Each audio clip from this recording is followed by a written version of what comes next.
भारत के उत्तर पूर्वी छोर पर, जहां हरे भरे जंगल धूप में नहाते हैं और नदियां हंसती हुई बहती हैं, वहां प्रकृति का करिश्मा और मानव की उदारता मिलकर एक अजूबा रचते हैं, मेघालय के जीवित रूट पुल। ये पुल सिर्फ लोहे और सीमेंट की ठंडी संरचनाएं नहीं हैं, बल्कि जीवित पेड़ों की जड़ों से बुने हुए गीत हैं, जहां समय धीमा हो जाता है और प्रकृति अपनी कहानी सुनाती है। यहाँ के खासी और जयंतिया जनजाति सदियों से इस कला में निपुण हैं। ये जड़ों को हवा में बढ़ने देते हैं, उनका मार्गदर्शन करते हैं और उन्हें इस तरह गूंथते हैं कि वे मजबूत पुल बन जाते हैं। ये धैर्य और श्रम का काम है। एक पुल को बनने में 15 साल तक भी लग सकते हैं, पर ये पुल सदियों तक टिकते हैं, अगर उनका सही रखरखाव हो। मेघालय के जंगलों में ऐसे कई जीवित रूट पुल हैं, लेकिन कुछ तो इतने प्रसिद्ध हैं कि उनके नाम कदम कदम पर सुनाई देते हैं।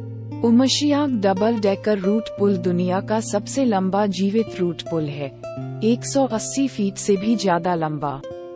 नोहवेट रूट पुल 500 साल से भी पुराना माना जाता है, मानव इतिहास का साक्षी। और मावलेनीनोंग रूट पुल एशिया के सबसे साफ गांव मावलेनीनोंग में स्थित है।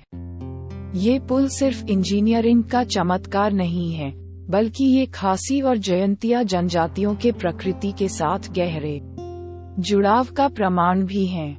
ये पुल उनकी सांस्कृतिक विरासत का एक महत्वपूर्ण हिस्सा है और आज भी गांव वालों के दैनिक जीवन का अहम हिस्सा है। अगर आप कभी मेघालय आते हैं, तो मैं आपको इनमें से किसी एक पुल को देखने की जरूर सलाह दूंगा। ये अनुभव आपको कभी नहीं भूलेगा। लेकिन इन पुलों की खासियत सिर्फ उनकी लंबाई या मजबूती में नहीं है, बल्कि उन्हें बनाने वाले लोगों की उदारता में छिपी है।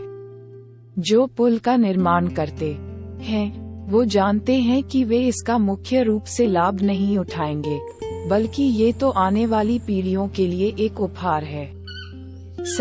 दो सैकड़ों साल तक टिकने वाले ये पुल बताते हैं कि इनके बुनने वालों की जिंदगी सिर्फ अपने बारे में नहीं, बल्कि समुदाय और भविष्य के बारे में भी सोचती है। तो जब भी आप किसी इंजीनियरिंग के चमत्कार को देखें, मेघालय के जीवित रूट पुलों के बारे में जरूर सोचें।